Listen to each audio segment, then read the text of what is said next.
Kiongozi, naona umetoa lockdown. Hatuwezi kuendelea na lockdown. Umefanya fiti sana. Kuna mabocha tulikuwa tunaumia. Kwanza kuna wale walikuwa wanatuambia, wacha corona ishe, wacha lockdown itolewe. Tutafute hii kitu polepole, kila mtu. Unajua uko sawa.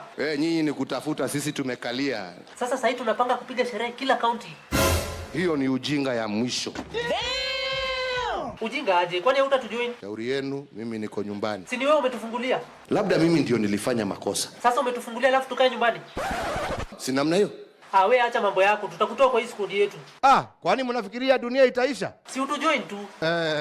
Wacha story mingi hapa bana. Si basi ututolee kafi vile umetutolea lockdown. Hiyo siwezi. Wewe tutolee. Watu waniwache bana, mimi sitaki mambo mingi.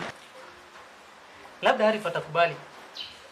Oya bro, umeona lockdown imetolewa? Yes. Acha sasa nitoke Nairobi nikuje West Pokot tupige sherehe. Ngoja nini sasa? Acha nifike.